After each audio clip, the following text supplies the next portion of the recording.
bonjour. Alors je suis vraiment content d'être au WED. En effet, ma première conférence, je l'ai fait ici. Alors c'était pas dans la même salle, c'est dans une petite salle. Ce que j'adore avec cette conférence, c'est qu'elle laisse une chance à plein de gens qui n'ont jamais fait de conférence de monter sur scène la première fois, et ça donne beaucoup de confiance et ça m'a beaucoup aidé à faire ce que je fais aujourd'hui. Alors moi j'ai grandi dans une famille de médecins et dans ma famille il y avait une valeur qui était très importante, c'était la valeur travail, la valeur des études. On m'a toujours dit, si tu veux être heureux dans la vie, il va falloir travailler beaucoup, il va falloir faire de longues études, il va falloir sacrifier toute ta jeunesse pour enfin avoir le droit à une forme de Graal. Et ce qui s'est passé, c'est que du coup, en 2012, j'avais 17 ans, je voulais être journaliste à l'époque, et du coup j'ai fait la première chose qui me semblait logique pour devenir journaliste, c'est que j'ai commencé une prépa Sciences Po, pareil. Donc la voie la plus difficile. Évidemment, au bout de 2 mois, j'ai abandonné parce que j'étais complètement largué. Et je me suis retrouvé quelques mois avant mon bac à me dire qu'est-ce que je vais faire de ma vie. Apparemment, les longues études, c'est pas pour moi. Qu'est-ce que je vais faire? Je vais pas réussir à m'épanouir là-dedans. Et à ce moment-là, j'ai lu un bouquin qui m'a complètement retourné la tête, que tout le monde connaît ici, je pense. Ce bouquin, ça s'appelle La semaine de 4 heures. Et c'est un bouquin qui parle de travail de la façon la plus différente de ce que je connaissais sur le travail. C'est-à-dire que ça m'a complètement retourné le cerveau, et le travail d'un coup n'était plus cette espèce de valeur noble qui est presque, qui est quelque chose de sacré. C'est devenu simplement un moyen d'avoir un résultat. Et si on peut obtenir ce résultat en faisant moins, en travaillant de manière plus astucieuse, on va le faire. Et ce bouquin m'a tellement retourné que j'ai offert à mes parents. J'aurais dit, ouais, ça va être génial, ça va vous changer la vie. Et quelques semaines plus tard, mon père me l'a rendu en me disant, bon, c'est bien gentil ton bouquin, mais c'est pour les glandus, c'est pour les gens qui ont envie de rien foutre de leur vie. Donc j'ai récupéré ce bouquin, je l'ai regardé, j'ai regardé la couverture, et j'ai compris. Je me suis dit, c'est vrai que quand tu regardes la couverture, on dirait pas un bouquin pour les bosseurs, on dirait plutôt un bouquin pour les gens qui ont envie de rien glander. C'est vrai. Et pour tous les gens qui ont lu le livre jusqu'au bout, on sait de quoi parle vraiment ce bouquin. On sait que c'est pas un bouquin pour les gens qui veulent en faire moins, c'est un bouquin pour les gens qui veulent en faire plus. C'est un bouquin pour les gens qui veulent accomplir plus. C'est un bouquin pour les gens qui veulent plus de résultats. Et qui ont envie pour ça de trouver des solutions créatives, trouver des solutions différentes, de rentrer dans le système et de travailler 10 ans pour faire finalement comme tout le monde. Et je me souviens d'une citation de ce bouquin qui m'avait marqué. Les gens choisissent le malheur à l'incertitude. Les gens choisissent le malheur à l'incertitude. Et j'ai regardé tous les exemples de succès que j'avais autour de moi, les modèles de succès, et je me suis dit, mais en fait, la plupart de ces modèles-là, c'est des gens qui ont choisi le malheur, l'ennui, à l'incertitude. C'est des gens qui ont une vie toute tracée devant eux, et c'est vers ça que je m'apprêtais à commencer ma vie, à avoir une vie toute tracée, à savoir exactement tout ce qui allait se passer. Une vie super chiante, finalement. Et la réussite vers laquelle on tend quand on démarre cette vie-là, c'est une réussite qui ressemble à ça. C'est une réussite qui ressemble à une très belle maison.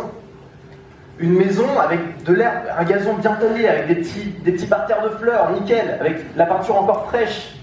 Une maison qui donne envie à tout le voisinage. Tout le monde se dit, waouh, ils sont tellement heureux. Et parfois, quand tu rentres dans ces maisons-là, tu découvres autre chose. Parfois, quand on rentre dans ces maisons-là, on découvre la réussite intérieure. Et parfois, cette réussite intérieure, c'est le bordel, ça ressemble à rien. Et moi, je me suis dit à ce moment-là, ok, c'est pas grave si ma maison est pas très jolie. C'est pas grave si les voisins sont pas jaloux. C'est pas grave si la peinture est pas fraîche. C'est pas grave si les parterres de fleurs ont été bouffés par le chien. Pour moi, ce qui compte, c'est d'avoir un intérieur dans lequel je suis bien. Une réussite intérieure. Un intérieur dans lequel je suis content de rentrer chez moi le soir. Un intérieur dans lequel je suis content de me réveiller le matin. C'est ça que j'ai envie. Et donc je me suis posé une question toute bête 4 mois avant mon bac, c'était qu'est-ce que j'ai très envie de faire maintenant? Ce que j'avais très envie de faire 4 mois avant mon bac, c'était pas de réviser mon bac. Ce que j'avais très envie de faire 4 mois avant mon bac, c'était ça, c'était de faire un blog. Alors un truc qui est totalement bizarre, je connaissais personne autour de moi qui faisait ça, simplement j'ai découvert des mecs sur internet qui vivaient de leur blog, qui voyageaient dans le monde entier, qui avaient créé un petit business autour de ça, qui avaient cette liberté immense. Et moi, comme les 2 métiers qui m'intéressaient, c'était journaliste et entrepreneur, je me suis dit que finalement, blogueur, ça combinait les 2. Et quand j'ai découvert ces blogueurs-là, notamment un qui s'appelait Jean Rivière, qui m'a beaucoup inspiré, je me suis dit, c'est exactement ça que je veux faire. Alors la maison est moche. Quand je disais ça à mes parents, à mes amis, je disais, oula, c'est moche. Mais l'intérieur, pour moi, avait l'air absolument idyllique. Donc j'ai bossé comme un dingue. J'ai failli rater mon bac à cause de ça. Ça a été une grosse source de stress. Alors que quand j'y pense, finalement, si j'avais raté mon bac, ça n'aurait rien changé dans ma vie aujourd'hui, à part que je me serais lancé plus tôt. Et donc j'ai créé un premier blog qui s'appelait Lama Fâché, qui ressemblait à ça, sur lequel je racontais un peu tout ce que j'apprenais. C'est-à-dire j'apprenais un truc sur le blogging, j'en parlais sur mon blog. J'étais fasciné, j'étais passionné, donc les mots venaient tout seuls. Et j'ai pas tout arrêté pour faire ça. J'ai eu trop peur de le faire, j'ai pas eu le courage de le faire. Et donc je suis rentré dans une école de commerce. Mais avant de vous raconter ça, j'aimerais qu'on revienne à cette question. Pourquoi, entre l'incertitude et le malheur, pourquoi on choisit le malheur? Est-ce que l'incertitude c'est si terrible? Pourquoi on choisit le malheur? Et quand je dis qu'on choisit le malheur, j'ai pas inventé, il suffit de regarder les chiffres, 36% des Français ont déjà fait un burn-out. Je sais pas si vous imaginez ce que c'est qu'un burn-out. Un burn-out, c'est tu te lèves le matin, tu te lèves pas en fait. tu peux rien faire. T'es fatigué, tu peux pas dire bonjour à ta femme ou à ton mari, tu peux pas aller au travail, tu peux pas faire la cuisine, tu peux rien faire parce que t'as été tellement stressé, on t'a tellement poussé à bout au travail que t'es plus capable de rien faire. 36% des Français ont déjà fait un burn-out. Est-ce qu'on fait un burn-out quand on fait un métier qui est designé sur mesure par rapport à ce qu'on aime? Non.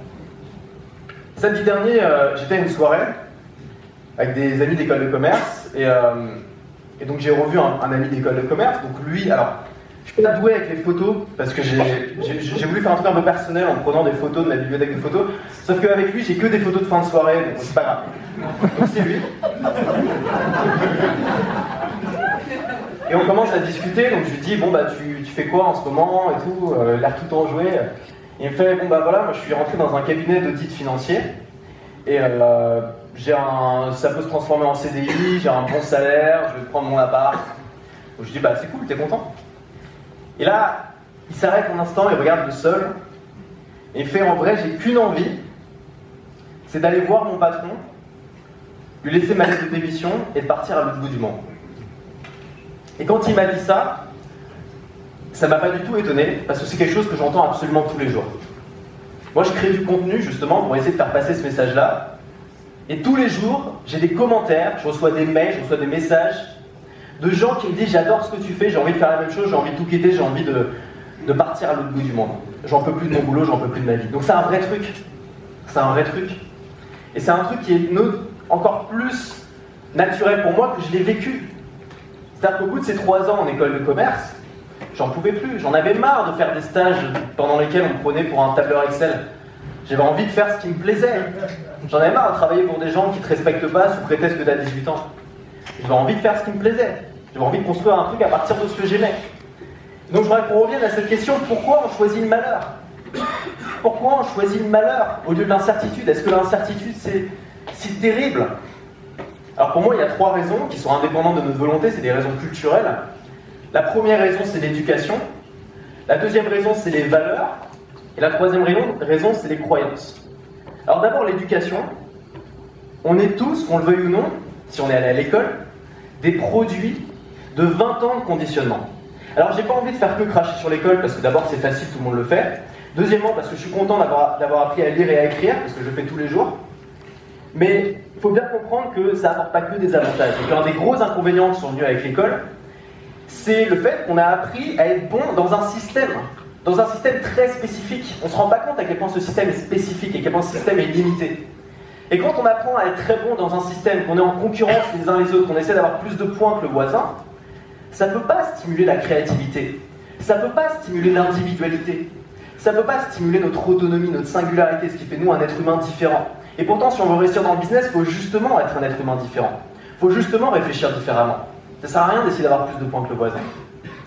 La deuxième chose, c'est les valeurs culturelles. Alors les valeurs culturelles, qu'on le veuille ou non, si on a grandi en France, on a grandi dans un pays qui a une tradition religieuse. Même si on n'est plus religieux aujourd'hui, on a une tradition qui est basée sur le fait qu'il y a 2000 ans, il y a un gars qui s'est sacrifié pour le salut de l'humanité.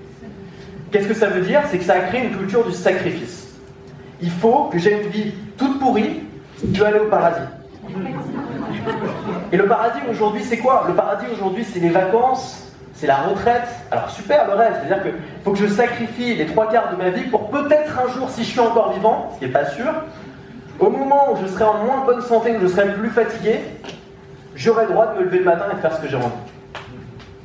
C'est moyen comme paradis quand même. Alors, il y a un gars qui s'appelle John Saltoucher qui parle de unhappiness par currency, de malheur comme monnaie d'échange. J'adore cette expression. Parce que les gens pensent, et c'est basé sur rien, les gens pensent que plus tu donnes du malheur, plus en échange tu vas recevoir du bonheur. Plus tu te sacrifies, plus tu souffres, plus tu vas recevoir du bonheur. C'est un biais psychologique, ça s'appelle le biais du parieur. Si tu lances une pièce 10 fois et que tu tombes à chaque fois sur face, la 11e fois tu vas dire bon j'ai quand même plus de chances de tomber sur pile. Alors qu'en fait non, on a toujours une chance sur deux de tomber sur pile. Et on peut donner autant de malheur qu'on veut, c'est pas ça qui va nous donner du bonheur en retour. Et donc on mise tout sur la destination, on se sacrifie, on attend un jour qui n'existera peut-être pas, et finalement quand on est à la retraite, on s'emmerde parce qu'on n'a plus rien à faire. Ensuite on a les croyances limitantes, ça on les connaît tous. Je n'en suis pas capable, c'est pas ce que les autres attendent de moi, c'est pas ce que mon milieu attend de moi, c'est pas ce que mes parents attendent de moi. Qu'est-ce qu'ils vont penser si je deviens blogueur? Qu'est-ce qu'ils vont penser? Mes parents, ils font X, donc je ferai X. Ce principe de devoir répéter ce que font notre famille. Combien de personnes choisissent la même banque que leurs parents? Alors il n'y a pas de mal à choisir la même banque que ses parents. Ce qui est dommage, c'est de le choisir par défaut. Et on en arrive aux deux choix qu'on a dans la vie, c'est d'avoir une vie par défaut ou une vie choisie. C'est comme à Mario Kart. Moi j'ai reçu ma Switch là il y a quelques semaines, ce qui a causé une grosse perte de productivité dans mon process. Et sur la Switch j'ai Mario Kart, et sur Mario Kart tu peux choisir plusieurs personnages. Alors ils en ont rajouté plein, des personnages bizarres. T'as Mario en métal, je sais pas, ils ont dû vouloir remplir les cases, je savais plus quoi mettre. Mais c'est quand même dommage de choisir Mario avec le kart de Mario sans avoir regardé les autres possibilités. Alors si on a testé tous les personnages et qu'on se dit ok Mario c'est le meilleur, je prends Mario, c'est super, c'est génial. On choisit le personnage par défaut, mais c'est un personnage choisi. Mais si on choisit une vie par défaut sans avoir regardé ce qu'il y avait à côté, je trouve ça dommage. On choisit souvent une religion par défaut, la religion de nos parents. On choisit souvent les idées politiques de nos parents. On choisit souvent la banque, l'assurance de nos parents, parce que c'est plus facile, on n'a pas à réfléchir. Et c'est dommage. Alors moi, à un moment, je me suis dit, c'est bon, j'ai plus envie de choisir la vie par défaut. Donc j'ai arrêté cette fois mon école de commerce, j'ai enfin eu le courage de le faire. Je suis parti à l'autre bout du monde, exactement comme ce que veulent faire tout le monde. Et j'ai commencé à faire des vidéos. Pendant un an, j'ai fait des vidéos tous les jours, ensuite des podcasts. J'ai commencé à vivre de mon activité en vendant des formations. Je me suis beaucoup formé pour trouver un business model qui pouvait marcher. Et j'ai passé les 2 meilleures années de ma vie. C'est-à-dire qu'il a fallu que j'attende d'avoir 21 ans pour enfin être heureux, pour enfin faire des trucs qui me faisaient kiffer. Et en 2 ans, j'ai fait plus de trucs kiffants dans ma vie que j'avais fait en 21 ans avant. Alors je voudrais qu'on revienne au sujet de cette présentation. Pourquoi Sarkozy s'est trompé? Parlons des choses sérieuses. Pourquoi c'est pas dans la nature humaine de travailler plus pour gagner plus? Et j'ai une preuve irréfutable que c'est pas dans notre nature de travailler plus, et que si c'était dans notre nature de travailler plus, est-ce qu'on aurait inventé ça?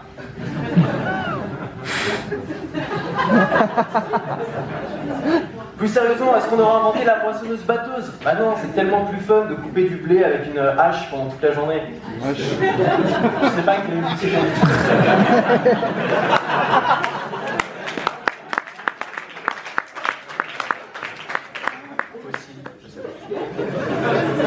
est-ce que si notre génétique c'était de nous dire de travailler plus, est-ce qu'on aurait inventé ça? Ah non, on peut taper des trucs à la machine et les envoyer par télégramme, parce qu'on aurait inventé un ordinateur. Donc moi je pense que c'est dans la nature humaine de créer des systèmes au service de notre efficacité. Et donc ça sert à rien d'avoir le travail comme une valeur. Le travail c'est pas une valeur, le travail c'est juste un moyen d'obtenir un résultat. Si on peut obtenir ce résultat en faisant moins, bah faisons-le. Et arrêtons de nous fouetter en disant non, il faut que je fasse des efforts, il faut que je souffre.